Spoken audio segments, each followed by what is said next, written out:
اللہ تبارک و تعالی کی حمد و ثنا کے بعد حضور سرور کائنات، فخر کائنات، فخر موجودات، شان دو عالم، جان دو عالم، روح کائنات، فخر کائنات، فخر الرسل، نبی کل، ہادی رسول، دانائے حضور، عرب محبوب، اس امت کے پیارے احمد مصطفیٰ جناب حضرت محمد مصطفیٰ صلی اللہ علیہ وآلہ وسلم کی بارگاہ میں ہدیہ درود شریف کا نذرانہ پیش کرنے کے بعد نہایت ہی ادب کے لائق سامعین و ذی وقار نمازی حضرات، السلام علیکم ورحمۃ اللہ وبرکاتہ۔ محترم احبہ، خدا کا کروڑا مہا شکر، اس خالق کائنات، مالک کائنات نے آج پھر ہم سب کو جمعۃ المبارک کی ادائیگی کے لیے جمع فرمایا۔ دعا گو ہوں کہ یہ خالق کائنات، یہ بابرکت دن ہم سب کی جب تک سانسیں موجود ہیں ہم سب کو نصیب فرمائے، کیونکہ یہ مقدر والوں کو نصیب ہوتا ہے۔ مجھے کئی جمعوں سے یہ اصرار کیا جا رہا تھا کہ ماں باپ کی شان پر آپ کبھی گفتگو فرمائیں، لب گشائی کریں، تو موقع کی غنیمت جانتے ہوئے آج پھر مجھے موقع ملا کہ ماں باپ کی عظمت اور شان کے حوالے سے چند چیزیں آپ کے سامنے ذکر کروں۔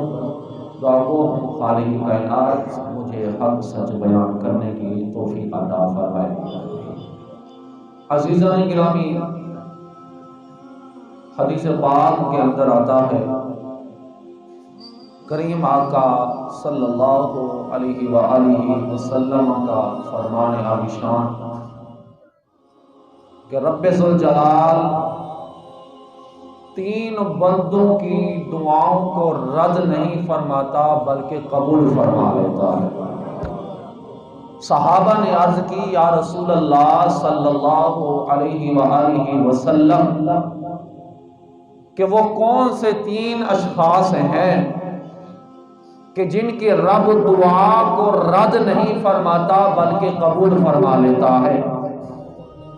کریم آقا علیہ السلام نے فرمایا، پہلا وہ شخص ہے کہ جڑا رب دی رضا کی خاطر، رب دی رضا، رب نو راضی کرن دی خاطر رب دی راہ سفر کرتا ہے، جہاد کرتا ہے، اور جو بھی دعا رب کو منگدا ہے رب ان دی دعا کو رد نہیں فرماندا بلکہ قبول فرما لیتا ہے۔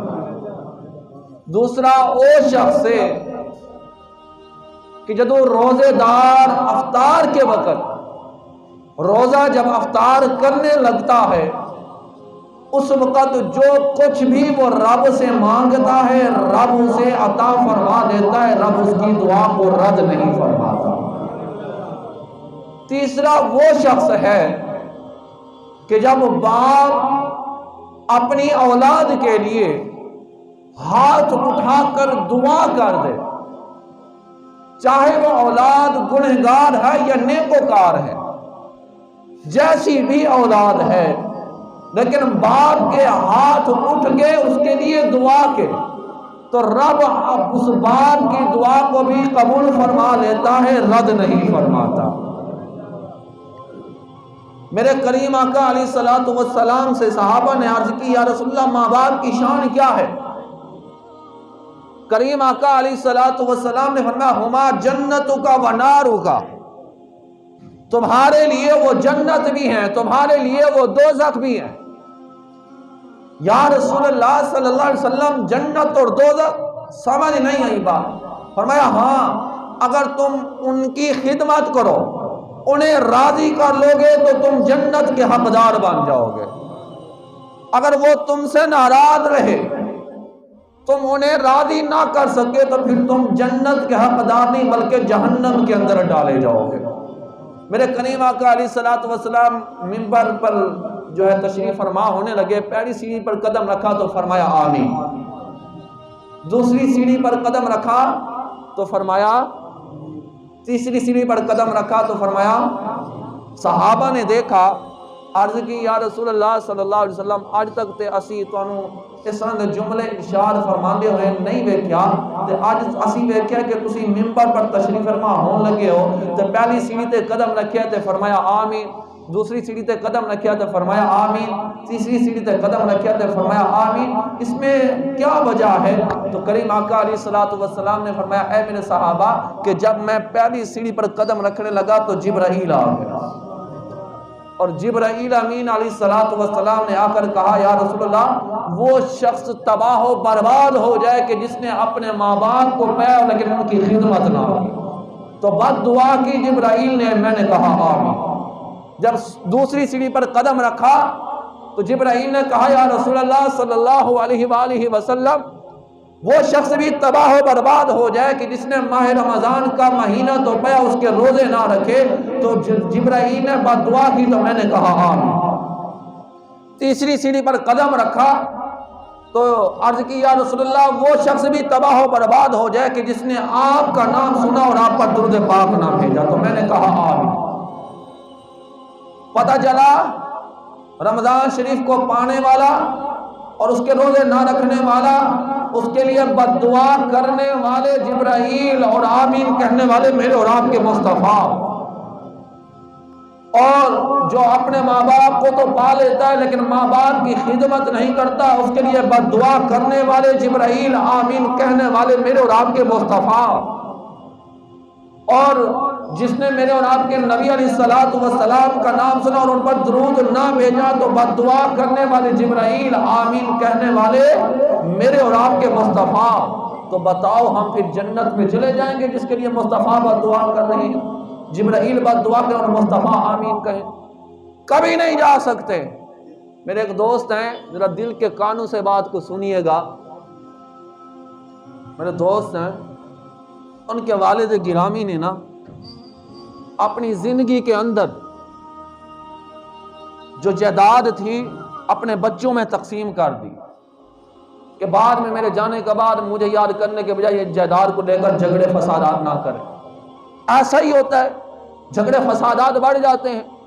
تو باپ نے جو ہے جتنا جس کو حصہ آنا تھا تقسیم کر دیا، پھر بھی وہ اولاد ناراض، بڑا کہتا ہے مجھے میرا حصہ صحیح نہیں ملا، چھوٹا کہتا ہے اسے زیادہ دی ہے مجھے جائیداد کم دی ہے،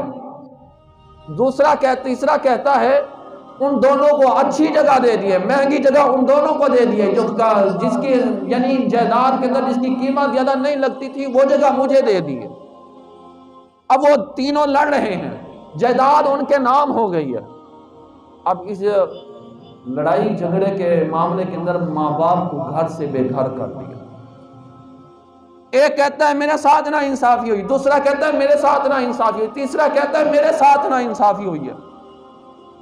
باپ نے ہمارے ساتھ جو ہے اچھا سلوک نہیں کیا، اس کو دے دیا۔ اسی جھگڑے کے اندر ان بڑے ماں باپ کو گھر سے بے گھر کر دیا، گھر سے نکال دیا کہ تو نے ہمارے ساتھ کون سا اچھا سلوک کیا۔ جائیداد دے دی ہے، اب جائیداد ان کے نام، ماں باپ کو گھر سے بے گھر کر دیا۔ چھوٹے کو ترس آ گیا، چھوٹے نے کہا اب بوڑھا ہے ماں باپ تو کہاں جائے گا، اس نے اپنے گھر میں رکھ دیا۔ اس نے کہا چلو گھر میں رہے گا، باہر لوگوں کے تانے تو نہیں سننے پڑیں گے۔ لوگوں کے تانوں سے بچنے کی وجہ سے اس نے اپنے ماں باپ کو اپنے گھر میں رکھ لیا۔ لیکن خدا کا کرم ایسا ہوا کہ وہ جو چھوٹا تھا مالی اعتبار سے دوسروں سے کمزور تھا، ماں باپ کو گھر میں لے کر آیا، اللہ نے ایسا رنگ لگایا کہ وہ ان دونوں سے بھی زیادہ مالدار ہو گیا۔ مالدار تو ہو گیا ایک عمل کی وجہ سے، گھر کے اندر بھی ان کے ساتھ ان کا اچھا سلوک نہیں تھا، ماں باپ کے ساتھ ان کا رویہ اچھا نہیں تھا، ہر دن ماں باپ کو نئی موت دیتے تھے، کبھی بچوں کے ہاتھوں، کبھی بیوی کے ہاتھوں، کبھی اپنے ہاتھوں۔ یہ برداشت کرتے کرتے ماں کب تک برداشت کرتی اولادوں کے دکھ؟ ایسا ہوا ماں کا انتقال ہو جاتا ہے۔ مجھے اتفاق سے بلایا گیا کہ کنوں پر، میں گیا تو وہ تینوں کے تینوں بھائی وہاں پر جمع، تینوں کے تینوں آئے ہوئے ہیں۔ وہ آ کر مجھے کہتے ہیں کہ ماں کی شان کے حوالے سے آپ نے یہاں پر بیان کرنا ہے، ماں کی شان کے حوالے سے۔ پھر میں نے کہا کہ اس وقت تمہیں ماں یاد نہ آئی تھی کہ جب تم اپنے گھروں سے انہیں نکال رہے تھے، اس وقت ماں کی شان یاد نہیں آئی تھی؟ آج ماں کی شان یاد آ رہی ہے۔ جب وہ در بدر ٹھوکریں کھا رہے تھے اس وقت بھی ماں کی شان یاد نہیں آئی تھی؟ آج تو نے موٹر سائیکل کی لال بتی پہ لکھوا دیا ہے ماما ٹھنڈیاں چھاواں۔ اس وقت ماں ٹھنڈی چھاں نہیں تھی کہ جب تیرے پاس موجود تھی، دنیا سے چلی گئی تو آج تجھے یاد آئی ہے ماں ٹھنڈی چھاں؟ اس وقت بھی یاد نہیں آئی تھی جب تیری بیوی اور تیری ماں کے درمیان جھگڑا ہوتا تو ماں شکایت لے کر بیوی کے تیرے پاس آتی کہ اس نے جو ہے مجھے برا بھلا کہا ہے، اور تو بیوی کے سامنے کھڑے ہو کر اور بیوی کو مخاطب کرتا تھا، کہتا تھا کہ تو چپ ہو جایا کر، ماں کو تو ویسے ہی بھونکنے کی عادت ہے۔ اس وقت یاد نہیں آئی تھی ماں کی دعا؟ آج تو نے گاڑی کے سائڈ والے شیشے پہ لکھوا دی یہ سب میرے ماں باپ کی دعا ہے۔ جب اس دنیا سے چلے گئے، جب تھے اس وقت کیوں نہ کہا تھا؟ اور وہ بھی میں نے کہا وہ لمحہ تو بھول گیا ہے، وہ وقت بھی تجھے یاد نہیں ہے کہ جب تیرے بچے، ان کے پوتے وہ آ کر ان کے پاس بیٹھتے تھے اور تو آتا تھا، تو آ کر دیکھتا تھا تو ماں کو جھڑک دیتا تھا، ماں تو بیمار رہتی ہے اور اس بیماری کی حالت میں اگر تو اپنے ہاتھوں سے ان کو لقمے بھی کھلائے گی اور تو اپنے پاس انہیں بٹھائے گی تو یہی بیماری میرے بچوں کو لگ جائے گی۔ ماں کا تو دل توڑ دیتا تھا اور اپنے بچوں کو اپنے کمرے میں بھیج دیتا تھا۔ ماں آنکھوں سے آنسو بہاتی رہتی تھی، اس وقت بھی ماں کی ٹھنڈی چھاں یاد نہیں آئی تھی؟ وہ لمحہ بھی تو بھول گیا کہ جب ماں باپ تیرے بیمار ہوتے تھے، سخت حالت میں ہوتے، ایک دن تو نہ چاہتے ہوئے بھی ان کے لیے شربت لے کر آیا اور ایک ہفتہ باپ نے پیا تو ایک ہفتے کے بعد جب وہ شربت ختم ہوتا ہے وہی باپ آتا ہے، وہ پرچی نکال کے کہتا ہے بیٹا یہ تو شربت میرے لیے لے کر آیا تھا، 4 دن میں نے پیا تو 4 دن میرے سکون کے گزرے ہیں، میری کھانسی ختم ہو گئی ہے، یہی دوبارہ تو میرے لیے لے کر آنا۔ اور تو نے ایسے لقمے کو پھینکا کیونکہ تو کھانا کھا رہا تھا، تو نے ایسے لقمے کو پھینکا اور تو نے کہا آپ کے خرچے پورے کریں یا اپنے بچوں کی فیسیں بھریں۔ اور باپ کا سر شرم سے اس وقت جھک گیا تھا اور وہ آنکھوں سے آنسو بہاتا ہوا کوئی پرچی اٹھا کر اپنے کمرے میں چل جاتا ہے۔ اس وقت بھی ماں اور باپ یاد نہ آئے تھے؟ آج تجھے یاد ہے ماں باپ جب اس دنیا سے چلے گئے؟ وہ وقت بھی دیکھو میرے عزیز دوستو، وہ وقت بھی وہ بھول جاتے ہیں کہ جب تو سارا دن گھر کے باہر رہتا ہے، وہی باپ وہی ماں 7 چکر لگاتی ہے تیرے کمرے کے اور تیری بیوی سے آ کر پوچھتی ہے بتاؤ ہمارا بچہ خیر وعافیت سے آیا ہے یا نہیں آیا تھا؟ تیری حالت تو یہ ہوتی تھی کہ تو آتا تھا تو سیدھا اپنے کمرے میں چلا جایا کرتا تھا، ماں باپ سے سلام لینا تو دور، جب شام کو وہی باپ وہی ماں تیری بیوی سے پوچھتے ہمارا بچہ آیا ہے یا نہیں آیا، اور تیری بیوی جھڑک دیتی ہے، وہ کہتی ہے جاؤ وہ ابھی آ کر سویا ہے اسے بے آرام نہ کرو، اور وہی ماں باپ روتے ہوئے آنسو بہاتے ہوئے وہاں سے اپنے کمرے میں آتے ہیں اور یہی کہتے ہوئے یہی وہ بچہ ہے جو بچپن کے اندر ہم اس کے پیشان اور پخانے کو صاف کیا کرتے تھے، آج ہمیں ملنے ہی نہیں دیتے ان سے۔ اس وقت تو نے ماں باپ کو کچھ نہیں کہا تھا، اس وقت ماں باپ کی شان یاد نہیں آئی تھی۔ آؤ آپ کو مصطفیٰ کی شہزادی کے در پر لے جائیں، ماں باپ اپنی اولادوں سے کس قدر پیار کرتے ہیں۔ سیدہ فاطمہ طیبہ طاہرہ رضی اللہ تعالی عنہ، آپ پر آخری وقت آتا ہے، رضا کا وقت آنے والا ہوتا ہے، حضرت مولا علی مشکل کشا شیر خدا رضی اللہ تعالی عنہ آپ فجر کی نماز پڑھ کے واپس آتے ہیں تو دیکھتے ہیں سیدہ فاطمہ الزہرا رضی اللہ تعالی عنہ آپ بڑی جلدی کے ساتھ کام کاج کر رہی ہیں، بڑی تیزی کے ساتھ کام کاج کر رہی ہیں۔ حضرت مولا علی کہتے ہیں اے فاطمہ آج اتنی جلدی سے کام کاج کر رہی ہو، خیر ہے کہیں جانے کا پروگرام، کہیں جانے کا ارادہ ہے؟ حضرت فاطمہ کہتی ہیں کہیں جانے کا تو ارادہ نہیں، لیکن ہاں اے علی آج وقت میرے پاس کم ہے اور کام بہت زیادہ ہے، آپ کے کپڑے بھی دھونے ہیں، آپ کے گھر کے برتن بھی دھونے ہیں، آپ کے لیے کھانا بھی بنانا ہے، اور اپنے تھوڑے وقت کے بعد میرے بچے یتیم ہو جائیں گے، نہ جانے ان سے کوئی کچھ پوچھے گا یا نہیں پوچھے گا، ان کے لیے بھی کھانا بنانا ہے۔ حضرت مولا علی کہتے ہیں اے فاطمہ آج تو کیسی بے وفاؤں والی باتیں کر رہی ہے، تو یہ کیسی باتیں کر رہی ہے، تو خیر ہے اللہ خیر کرے گا۔ حضرت فاطمہ الزہرا رضی اللہ تعالی عنہ آپ فرماتی ہیں اے علی جب میں نے رات کو عشاء کی نماز پڑھی، عشاء کی نماز کے بعد نوافل کی میں نے کثرت کی، نوافل پڑھتے پڑھتے تھکی تو بیٹھ گئی، آنکھ لگی تو مجھے میرے بابا جان کا دیدار نصیب ہو گیا، اور بابا جان نے مجھ سے پوچھا اے فاطمہ آج کچھ کھایا بھی ہے یا نہیں کھایا؟ میں نے مسکرا کر کہا، میں نے کہا ابا جان آج آپ مجھ سے پوچھ رہے ہیں کہ میں نے کھایا ہے یا نہیں کھایا، تیری بیٹی کے پیٹ کے اندر تو 3 دن سے کوئی ایک لقمہ تک نہیں گیا، 3 دن تک ایک لقمہ نہیں گیا۔ اور بابا جان نے میرا ہاتھ تھاما، سر پہ ہاتھ رکھا اور کہا اے فاطمہ تو صبر کر، آج تو روزہ رکھ لے اور افطاری کے وقت جنت کے اندر تیرا بابا جان تیرے لیے دسترخوان بچھا کر تیرا انتظار کر رہا ہو، وہاں پہ آ جانا، اور میرے پاس وقت کم ہے۔ اور حضرت مولا علی مشکل کشا رضی اللہ تعالیٰ عنہ آپ فرماتے ہیں فاطمہ تو نے تو میرے ساتھ وعدہ کیا تھا ساتھ نبھانے کا، آج تو بے وفاؤں والی باتیں کر رہی ہے۔ اور حضرت فاطمہ کہتے ہیں اے علی کیا کریں، جو رب کو منظور ہوتا ہے اسی میں راضی ہونا پڑتا ہے۔ حضرت مولا علی کہتے ہیں ہم تو رب کی رضا میں راضی ہیں، رب کی رضا میں ہم راضی ہیں۔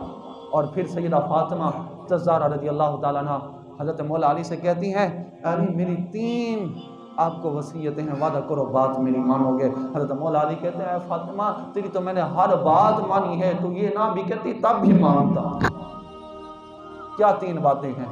پہلی وصیت کیا تھی؟ میں میرے جانے کے بعد آپ دوسرا نکاح کر لینا، ایک اور شادی کر لینا۔ جب ہمارے ماں باپ اس دنیا سے جائیں نا ہماری حالت کیا ہوتی ہے، ہم کہتے ہیں آپ ان پر آخری وقت ہے، ان سے پوچھ لیں الماری کی چابیاں کہاں رکھی ہیں، پوچھ لیں ذرا وہ رجسٹری جائیداد کے رجسٹری کے کاغذات وہ کہاں پہ رکھے ہیں۔ اب دکھاولاوے کے لیے بڑھ چڑھ کر ان کی خدمت کر رہے ہوتے ہیں، کیوں جی آپ اس دنیا سے جانے والے ہیں، چلو مال تو ہم لے لیں، اور ماں سے پینشن والا وہ کارڈ ہے وہ کہاں پہ رکھا ہوا ہے، تو ویسے ہی جا رہی، چلو وہ مال تو ہمارے پاس آ جائے گا، خاک مال کی تو دیکھ بھال کرے گا، ارے سب سے بڑی دولت تو تیرے پاس تیرے ماں باپ تھی، ان کی تو نے خدمت نہیں کی تو اور تو دولت کا کیا کرے گا۔ سیدہ فاطمہ الزہرا رضی اللہ تعالیٰ عنہ آپ فرماتی ہیں کہ میرے جانے کے بعد آپ نکاح کر لینا، کیونکہ کریم آقا علیہ الصلوۃ والسلام نے حضرت مولا علی مشکل کشا رضی اللہ تعالیٰ عنہ کو منع فرمایا تھا، کیونکہ حضرت مولا علی مشکل کشا رضی اللہ تعالیٰ عنہ ابو جہل کی بیٹی سے نکاح کرنے کا ارادہ رکھتے تھے، اور سیدہ فاطمہ الزہرا نبی علیہ الصلوۃ والسلام کی خدمت میں حاضر ہوئی تھی، اور حاضر ہو کر کہا ابا جان آپ نے اپنی امت کو 4 شادیاں کرنے کی اجازت دی ہے نا؟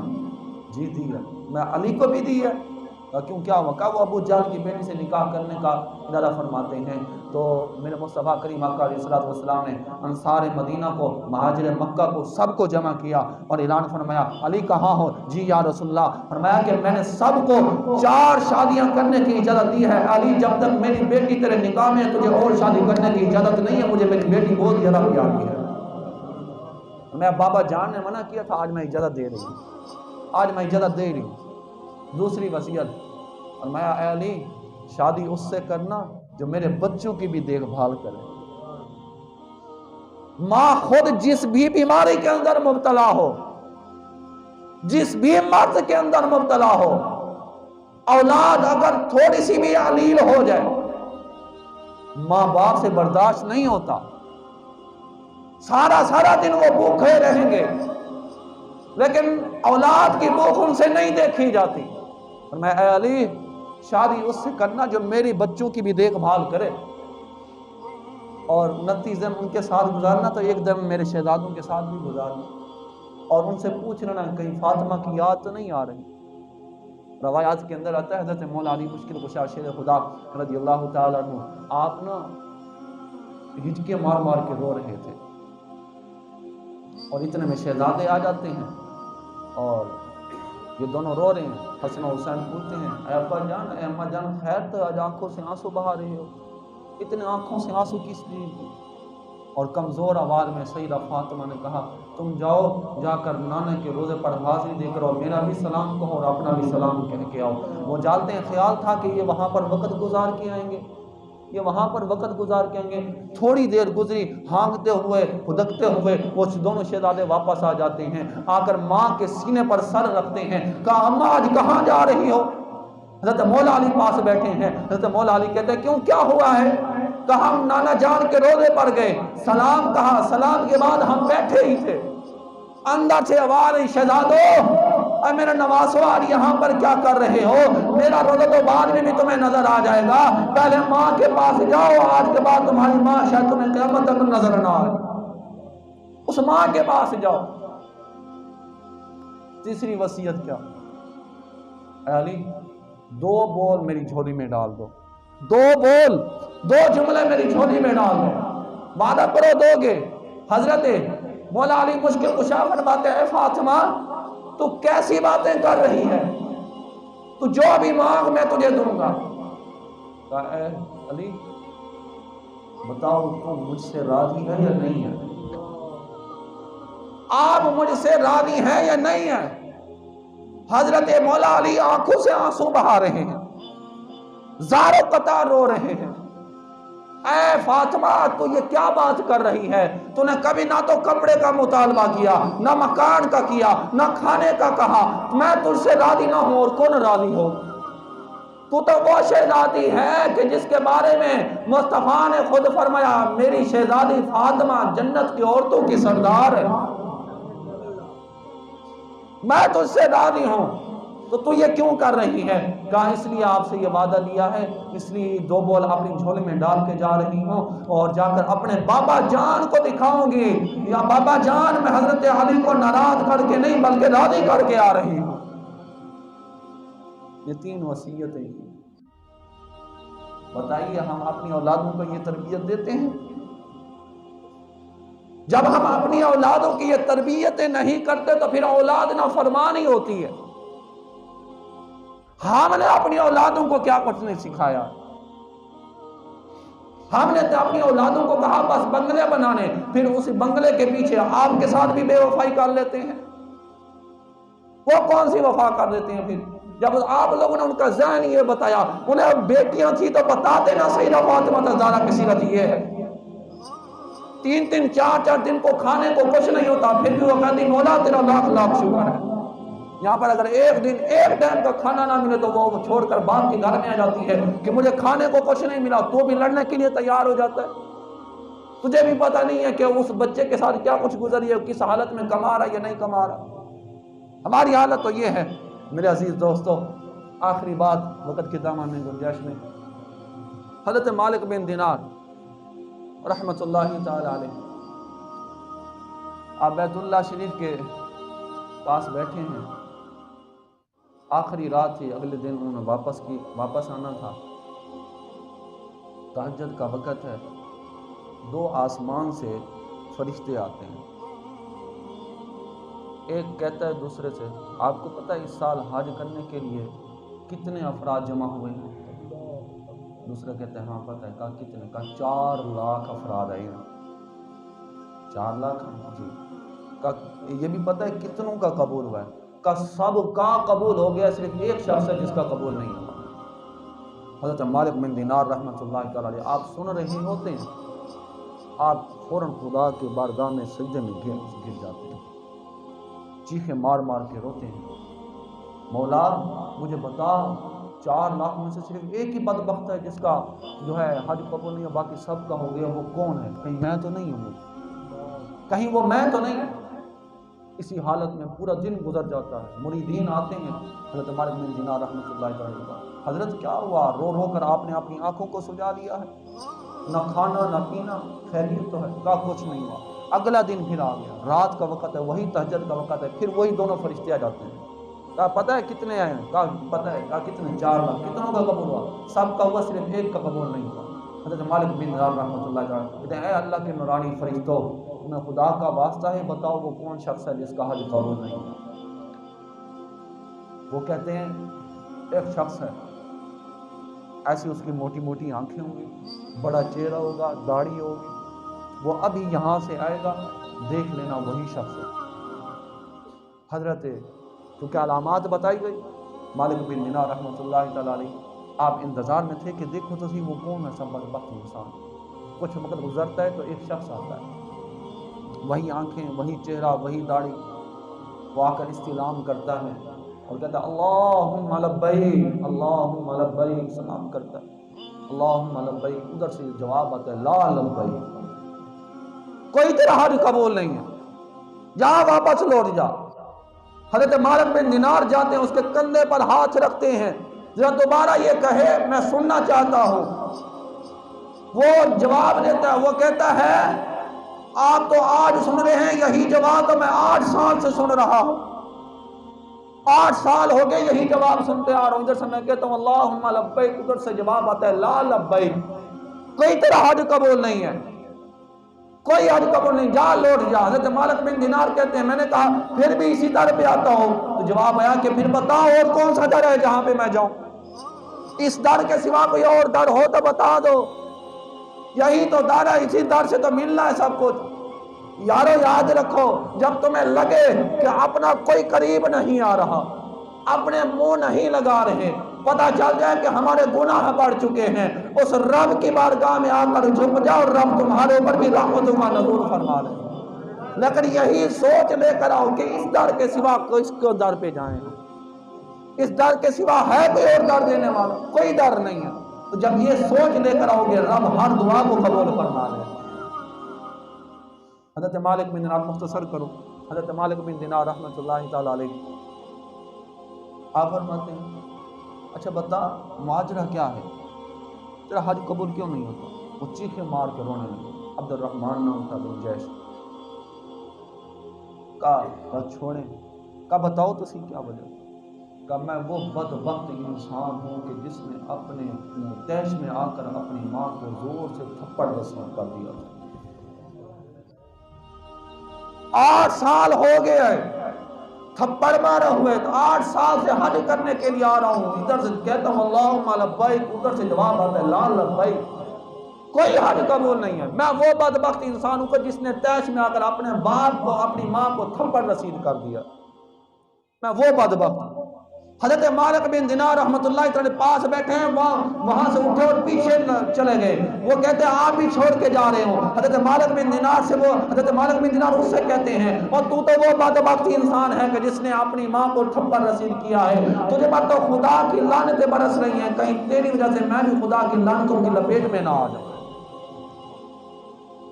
وہ روتا ہوا جا رہے، حضرت مالک بن دینار پھر ہاتھ رکھتے ہیں، کہتے کہاں جا رہے ہیں؟ کہا پھر آؤں گا، پھر امید لے کر آؤں گا۔ کہا پھر اس ماں کے پاس جانا، اس ماں سے معافی مانگنا، اس ماں کے پاس کیوں نہیں جاتے؟ کہا بڑی مرتبہ کوشش کی ہے اس ماں سے جا کر معافی مانگوں، لیکن ہمت ہی نہیں پڑتی کہ اس ماں کا سامنا کیسے کروں۔ کہ تیری ماں کہاں ہے؟